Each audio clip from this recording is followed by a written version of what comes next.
Hello नमस्कार दोस्तों। Knowledge academy अभिनव में आप सबका स्वागत है।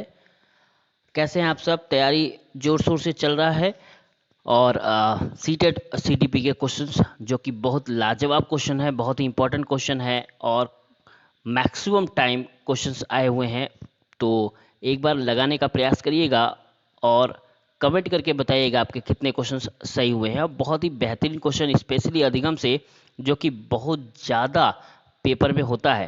ओके, तो अधिगम से कुछ मोस्ट इम्पॉर्टेंट क्वेश्चन है। इधर भी थोड़ा सा व्यक्तिगत कारणों से लेट हो रहा था वीडियो में, तो फिर से कंटिन्यू हो रहा है एकदम बढ़िया से। तो जुड़ जाइए सब लोग जो चैनल पे नए हैं, चैनल को सब्सक्राइब कर लीजिए। बाकी पूरा वीडियो देखिएगा, क्वेश्चंस देखने का प्रयास करिएगा, समझने का प्रयास करिएगा क्योंकि इसी तरह के क्वेश्चंस मैक्सिमम बनते हैं। ओके, तो समय न गवाते हुए स्टार्ट करते हैं हम लोग। फर्स्ट क्वेश्चन है, अधिगम कठिनाइयों से जूझते छात्रों की जरूरतों को संबोधित करने के लिए एक अध्यापकों को क्या नहीं करना चाहिए? ओके, ये प्रीवियस ईयर क्वेश्चन है। अधिगम कठिनाइयों से जूझते छात्रों की जरूरतों को संबोधित करने के लिए एक अध्यापक को क्या नहीं करना चाहिए? क्या व्यक्तिगत शैक्षिक योजना बनाना चाहिए? शिक्षा शास्त्र और आकलन की जटिल संरचनाओं का प्रयोग करना चाहिए? दृश्य श्रव्य सामग्री का इस्तेमाल करना चाहिए? संरचनात्मक शिक्षा शास्त्रीय उपागम का इस्तेमाल करना चाहिए? तो पूछा है क्या नहीं करना चाहिए, इसमें से क्या नहीं करना चाहिए। नहीं वाले कॉन्सेप्ट में अक्सर प्रॉब्लम होती है कि आप नहीं ध्यान नहीं देते हो और सही वाला क्वेश्चंस लगा के आते हो अपने जरिए में, लेकिन होता वो उल्टा है। ओके, तो क्या नहीं होना चाहिए? तो याद रखिएगा, जटिल संरचनाओं का प्रयोग बिल्कुल ही नहीं करना है। ये गलत जवाब है। ओके, और यही सही है क्योंकि पूछा ही नहीं है। ओके, यानी निगेटिव ही पूछा ही है। तो क्या निगेटिव है? जटिल संरचनाओं का प्रयोग शिक्षा में अच्छा नहीं माना जाता है, इसी वजह से या नहीं के आंसर में यही सही है। नेक्स्ट, निम्न में से अध्यापन अधिगम का सबसे प्रभावशाली माध्यम कौन सा है? अध्यापन अधिगम का सबसे प्रभावशाली माध्यम कौन सा है? बिना विश्लेषण के अवलोकन करना, अनुकरण, नकल और दोहराना। ओके, तो ये तो याद रखिएगा, अनुकरण, नकल और दोहराना सबसे खराब शिक्षा है। नेक्स्ट, विषय वस्तु को यंत्रवत याद कर लेना, ये भी अच्छी बात नहीं होती, यंत्रवत किसी चीज़ को याद कर लें। और लास्ट है, संकल्पनाओं के बीच संबंध खोजना, यानी किसी भी चीज़ को जोड़ के एक नई संप्रत्यय के साथ जोड़ना, उसबल ने बताया है। तो यही राइट आंसर है कि अध्यापन अधिगम का सबसे प्रभावशाली माध्यम क्या है? संकल्पनाओं के बीच संबंध खोजना। ओके, नेक्स्ट, अधिगम का संरचनात्मक विचार यह सुझाव देता है कि ज्ञान की संरचना में बच्चे सक्रिय भूमिका निभाते हैं, बच्चे पूर्ण रूप से पाठ्यपुस्तक पर निर्भर रहते हैं, बच्चों की कोई भूमिका नहीं होती, बच्चे पूर्ण रूप से वयस्कों पर निर्भर होते हैं। ओके, तो याद रखिएगा, कोई भूमिका नहीं होती, ये तो सरासर गलत है क्योंकि बच्चे सक्रिय भूमिका में होते हैं और पूर्ण रूप से वयस्कों पर निर्भर होते हैं। ऐसा भी नहीं है कि पूर्ण रूप से, उनका अपना भी कुछ लॉजिक होता है। तो पूछा है अधिगम की संरचना का विचार या सुझाव देता है कि ज्ञान की संरचना में क्या होता है, तो बच्चे एक सक्रिय भूमिका में होते हैं। ओके, नेक्स्ट, बच्चों को सीखने में कठिनाई होती है जब अधिगम सामाजिक संदर्भ में हो, विषय वस्तु को बहुरूपों में प्रस्तुत किया गया हो, सूचना अलग अलग टुकड़ों में प्रस्तुत किया गया हो, व आंतरिक रूप से प्रेरित हो। याद रखिएगा, सीखने में कठिनाई कब होता है? जब सूचना अलग अलग टुकड़ों में प्रस्तुत किया जाए तो उसे जोड़ने में, उसे सही करने में, सही तरीके से सीखने में प्रॉब्लम होती है। यानी ये सूचना को अलग अलग टुकड़ों में प्रस्तुत किया जाना, ये बच्चों के लिए सबसे कठिनाई का विषय है। नेक्स्ट क्वेश्चन है, एक गतिविधि के दौरान छात्रों को संघर्ष करते देख एक अध्यापिका बच्चों को संकेत और इशारा जैसे क्या, क्यों, कैसे प्रदान करने का फैसला लेती है? लेव वाइगोस्की के सिद्धांत के अनुसार अध्यापिका की यह योजना छात्रों में प्रत्याहार निकास प्रवृत्ति पैदा करेगा, अधिगम की प्रक्रिया में अर्थहीन होगा, बच्चों को अधिगम के लिए निष्प्रेरित करेगा, या अधिगम के लिए पाठ या आधारभूत की संरचना का काम करेगा। ओके, तो क्या है इसमें से राइट आंसर? ये क्वेश्चंस कई बार आ चुके हैं। तो सबसे इंपॉर्टेंट क्या है कि क्वेश्चन का मतलब समझना कि क्या कर रहा है। तो एक गतिविधि, कोई गतिविधि करा रही है छात्रों को संघर्ष करते देख।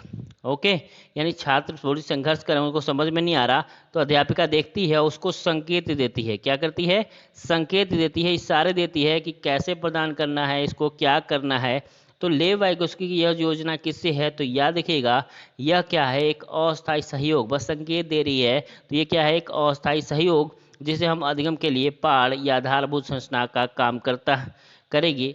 ओके, इसे पाड़ कह देते हैं, स्कैफोल्डिंग कह देते हैं। ओके, तो यही राइट आंसर है। ओके, नेक्स्ट है, बच्चों को अधिगम गतिविधियों में भागीदारी करने के लिए लगातार पुरस्कार देना और दंड का प्रयोग करने में से क्या प्रभाव पड़ता है? यह बच्चों के प्रदर्शन आधारित लक्ष्यों के बजाय निपुणता पर ध्यान देने के लिए प्रोत्साहित करता है। अधिगम में बच्चों को स्वाभाविक अभिरुचि और तथा जिज्ञासा कम होती है, बाहरी अभिप्रेरणा कम होती है, आंतरिक अभिप्रेरणा बढ़ती है। ओके, तो क्या प्रॉब्लम है? अगर पुरस्कार और दंड का प्रयोग देते रहें तो क्या प्रभाव पड़ता है? तो प्रभाव ये पड़ता है कि अधिगम में बच्चों की स्वाभाविक अभिरुचि तथा जिज्ञासा कम हो जाती है। जाहिर सी बात है, ये कम होना ही होना है, क्योंकि बच्चा जो है पुरस्कार और दंड के प्रभाव में आके काम कर रहा होता है। ओके, नेक्स्ट क्वेश्चन है, बहुत ही आसान और बहुत बार आने वाला क्वेश्चन है कि निम्न में से कौन सा अधिगम का मुख्य नियम नहीं है, जैसा कि थॉर्नडाइक ने पुस्तक एजुकेशन साइकोलॉजी में दिया है। तो तैयारी का नियम, बहुप्रतिक्रिया का नियम, अभ्यास का नियम, प्रभाव का नियम, ये कौन सा नियम है? तो याद रखिएगा, तैयारी, अभ्यास और प्रभाव उनका मुख्य नियम है, जबकि बहुप्रतिक्रिया का नियम एक गौण नियम है। और यही पूछा है कि कौन सा मुख्य नियम नहीं है, यानी बहुप्रतिक्रिया का नियम नहीं है। ओके, नेक्स्ट, सीखना आवश्यकता की पूर्ति की प्रक्रिया के द्वारा होता है। हल का यह कथन संबंधित है किससे? सीखना आवश्यकता की पूर्ति की प्रक्रिया के द्वारा होता है। अधिगम के सूझ के सिद्धांत से, प्रबलन सिद्धांत से, संबंध प्रतिक्रिया सिद्धांत से, या प्रयत्न और भूल सिद्धांत है। प्रयत्न और भूल थॉर्नडाइक का है, संबंध प्रतिक्रिया यानी हल का सिद्धांत है प्रबलन सिद्धांत। किसका है? प्रबलन सिद्धांत, मोटिवेशनल थ्योरी। ओके, नेक्स्ट, ओसबोल के अनुसार इस प्रकार के अधिगम में समस्या का समाधान नहीं होता है। रटकर सीखना, अर्थपूर्ण सीखना, खोजपूर्ण सीखना या निरंतर सीखना, इस प्रकार के अधिगम में समस्या का समाधान नहीं होता है। किस प्रकार के खोज में समस्या समाधान नहीं होता? याद रखिएगा, रटकर सीखने में नहीं होता, या अर्थपूर्ण सीखने में नहीं होता, या खोजपूर्ण सीखना में नहीं होता, या निरंतर सीखना में नहीं होता। तो ये किस में नहीं होता? निरंतर सीखने में। निरंतर सीखने की बात ही नहीं किया है ओसबोल ने। याद रखिएगा, रटकर सीखना, अर्थपूर्ण सीखना और खोजपूर्ण सीखने की बात की है, लेकिन कॉन्टिन्यूअस सीखने की बात नहीं करते हैं। ओके, नेक्स्ट, थॉर्नडाइक के अधिगम सिद्धांत का शैक्षणिक महत्व किस में है? खेलकूद प्रतियोगिता के अंदर, आदत निर्माण की प्रक्रिया के अंदर, अभ्यास करने की पुनरावृत्ति के अंदर, कला शिक्षण के अंदर। तो याद रखिएगा, अधिगम यानी थॉर्नडाइक के अधिगम सिद्धांत में सबसे जरूरी चीज है अभ्यास करने की पुनरावृत्ति के अंदर। उनका मुख्य नियम ही है जिसमें अभ्यास और पुनरावृत्ति वापस आते हैं। शिक्षार्थी शो को देखकर एक मॉडल्स का अनुकरण करने की कोशिश करते हैं। इस प्रकार के अनुकरण को डैश कहा जा सकता है? प्राथमिक अनुकरण, गौण अनुकरण, सामाजिक अधिगम या सामान्यीकरण। ओके, तो यह फैशन शो देखकर मॉडल्स का अनुकरण करने की कोशिश करता है बच्चा, तो वह अनुकरण में क्या कर रहा है? तो कौन सा अधिगम हो रहा है उसका? तो वो हो रहा है सामाजिक अधिगम। क्या हो रहा है? सामाजिक अधिगम, यानी उसको देख के अपना काम कर रहा है। बहुत ही आसान सा क्वेश्चन। एलेक्सिया है पढ़ने की अक्षमता, लिखने की अक्षमता, सीखने की अक्षमता, सुनने की अक्षमता, यानी ये तो सब करेंगे। तो पढ़ने की अक्षमता क्या है? पढ़ने की अक्षमता। अधिगम से संबंधित कौन सा कथन सत्य है? सीखने की प्रक्रिया में व्यवहार में परिवर्तन अभ्यास तथा अनुभव के कारण होता है। सीखने में व्यवहार में परिवर्तन तुलनात्मक रूप से अस्थायी होता है। परिवर्तन व्यवहार की क्षमता और बाह्य दोनों में हो सकता है। उपरोक्त सभी। ओके, तो ये तो सरासर सत्य है कि सीखने की प्रक्रिया व्यवहार में परिवर्तन और अभ्यास का अनुभव के कारण होता है। दूसरा भी, परिवर्तन तुलनात्मक रूप से अस्थायी होता है। लगभग सीखने के बाद हम तुलनात्मक रूप से अस्थायी भी हो जाते हैं। और परिवर्तन व्यवहार की क्षमता और बाह्य दोनों में हो सकती है, यानी अंदर से भी हो सकता है, बाहर से भी हो सकता है। यानी सही आंसर है उपरोक्त सभी। ओके, अव्यक्त अधिगम सिद्धांत के प्रतिपादक कौन है? हल, बंडूरा, टॉलमैन, सॉलिमन और सागर। ओके, यार ये तरल ठोस सिद्धांत, अव्यक्त अधिगम सिद्धांत किसका है? अव्यक्त अलग है, तरल ठोस अलग है। अव्यक्त अधिगम सिद्धांत किसका है? तो ये देखिएगा, ये है टॉलमैन का। किसका है? टॉलमैन का। ओके, अब शब्द बोलने पर बालक की पिटाई करने से अनुक्रिया की संभावना बढ़ जाती है, घट जाती है, तटस्थ रहती है, अनवरत होती है? अब शब्द बोलने पर बालक की पिटाई की अनुक्रिया अधिगम को क्या कर देती है? घटा देती है। ओके, यानी अगर हम ज़्यादा बच्चे की पिटाई कर दें या कुछ गलती से कर दें तो पिटाई करने से अनुक्रियाएं घट जाती हैं। ओके, याद रखिएगा। नेक्स्ट क्वेश्चन है, एक बालक गर्म स्टोव को छूता है जिससे उसका हाथ जल जाता है, जिससे दोबारा वह उस स्टोव को नहीं छूता। बालक का यह व्यवहार कहलाता है अनुभव, अधिगम, परिपक्वता या वृद्धि। या देखिएगा, ये अनुभव तो है लेकिन हो क्या रहा है, उसने सीख लिया, यानी ये क्या हुआ, अधिगम हो गया। क्या हुआ, अधिगम हो गया। किस व्यक्ति को पढ़ने लिखने बोलने गणित के प्रश्न हल करने में कठिनाई का अनुभव होता है? इसका कारण है शारीरिक अशक्तता, मानसिक अशक्तता, अधिगम अशक्तता या उपरोक्त सभी। ओके, तो कौन सी अशक्तता है जब बच्चा पढ़ने लिखने बोलने गणित के प्रश्न हल करने में कठिनाई का अनुभव करता है? तो वो क्या है, अधिगम अशक्तता। क्या है, अधिगम अशक्तता। नेक्स्ट, अधिगम अशक्तता वाले बच्चों के लक्षण क्या है? विषय पर ध्यान केंद्रित नहीं होना, सामाजिक अधिक संबंधों के मूल्यांकन में कठिनाई, शारीरिक मूल्यांकन में कमी या उपरोक्त सभी। ओके, तो जाहिर सी बात है अधिगम अशक्तता वाले बच्चे का लक्षण उपरोक्त सभी है। ओके, नेक्स्ट, यदि एक विद्यार्थी विद्यालय में लगातार निम्नतम श्रेणी प्राप्त करता है तो उसके अभिभावक को उसकी सहायता हेतु परामर्श दिया जा सकता है। वह अध्यापक की घनिष्ठ संगति में कार्य करे, मोबाइल फोन, चलचित्र, कॉमिक्स हेतु अतिरिक्त कॉल पर रोक लगाए, जो भली भांति शिक्षा नहीं ले पाया है उनसे जीवन संबंधी कठिनाइयों का अनुभव करे, और लास्ट है, घर पर उसकी पारिश्रमिक कार्य करने पर बल दे। ओके, तो यह देखिएगा, ऐसे बच्चों को सबसे जरूरी चीज़ है कि बच्चे और टीचर घनिष्ठ संपर्क में रहे, तभी बालक में कोई सुधार आ सकता है। ओके, नेक्स्ट है, निम्नलिखित में से कौन सा तत्व कक्षा ए में अधिगम हेतु सहायक हो सकता है? बच्चों को अधिगम हेतु प्रेरित करने के लिए परीक्षणों की संख्या को बढ़ावा देना, अध्यापकों द्वारा बच्चों की स्वायत्तता को बढ़ावा व सहायता देना, अध्यापक बनाए रखने के लिए कि एक अनुदेशन पद्धति पर टिके रहना, और चौथा है कालांश की अवधि का 40 मिनट से 50 मिनट तक बढ़ा देना। ओके, तो ये तो जाहिर सी बात है गलत है, 40 से 50 मिनट तक ले जाना।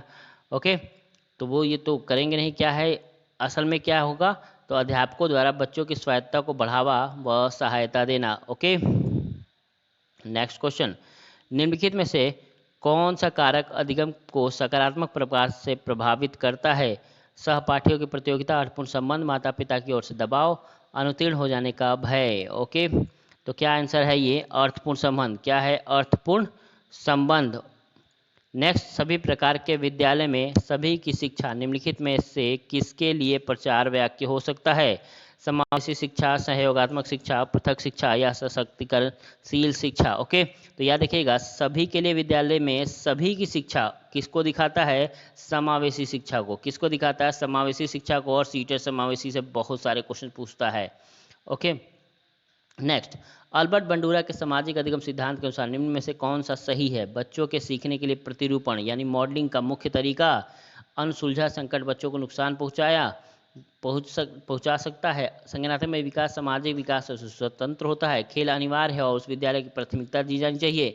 यानी क्या सही है जो बंडूरा के सामाजिक अधिगम सिद्धांत के अनुसार सही हो? तो पहला है, सीखने के लिए एक प्रतिरूपण या मॉडलिंग के मुख्य तरीका के रूप में अपनाया जाए। ओके, नेक्स्ट, जब बच्चे एक अवधारणा को सीखते हैं और उसका प्रयोग करते हैं तो अभ्यास उनके द्वारा की जाने वाली छुट्टियों को कम करने में मदद करता है। यह विचार डैश के द्वारा दिया गया है, जीन पियाजे, जेवी वॉटसन, जे वाइकोस्की, थॉर्नडाइक। ओके, तो किसके अनुसार दिया गया है? तो वो है थॉर्नडाइक के अनुसार। किसके अनुसार?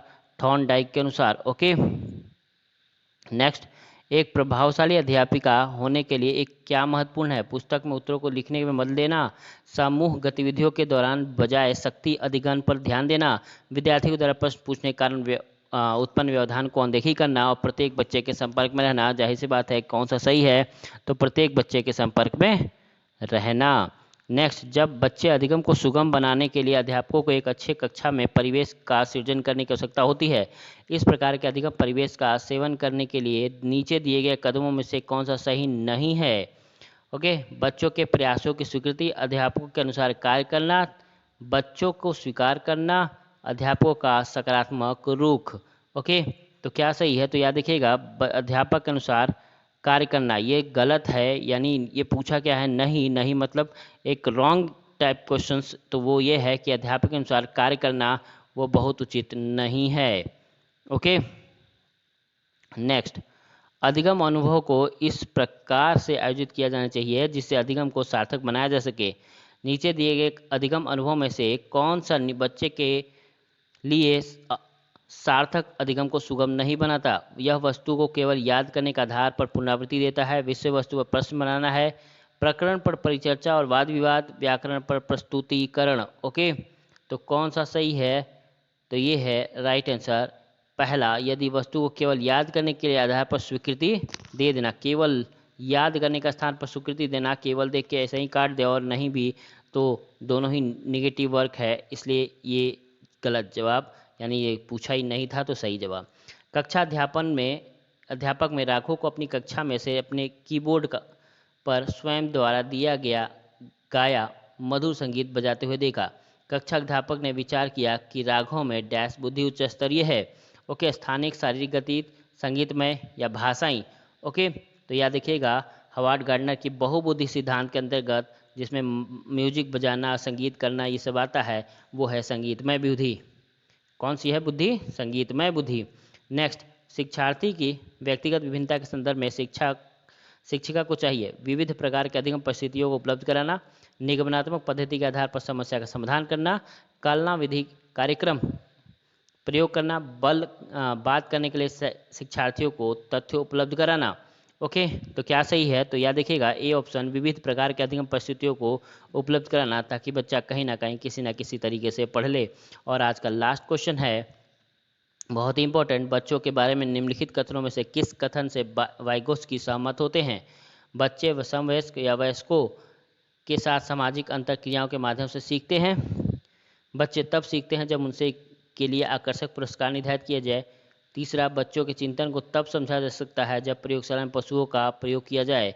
और लास्ट है, बच्चे जन्म से शैतान होते हैं, उन्हें दंड देकर ही नियंत्रित किया जाना चाहिए। तो बोल गलत जवाब है, ये होना ही नहीं चाहिए। ओके, तो लास्ट का 30 का जो सबसे शुरुआती ऑप्शन है यानी ए ऑप्शन वही सही है। बच्चे स्वयं वयस्कों के साथ सामाजिक अंतःक्रियाओं के माध्यम से सीखते हैं, यानी ZPK वाला कॉन्सेप्ट लेके आते हैं। ओके, तो आज के लिए इतना ही, धन्यवाद। कैसा लगा वीडियो तो एक लाइक जरूर करिएगा। क्वेश्चंस बहुत ही इंपॉर्टेंट है, बहुत इंपॉर्टेंट है। ओके, तो 1 से 2 बार इसको जरूर देखिएगा और समझने का प्रयास करिएगा। ओके, तो आज के लिए इतना ही, धन्यवाद, नमस्कार।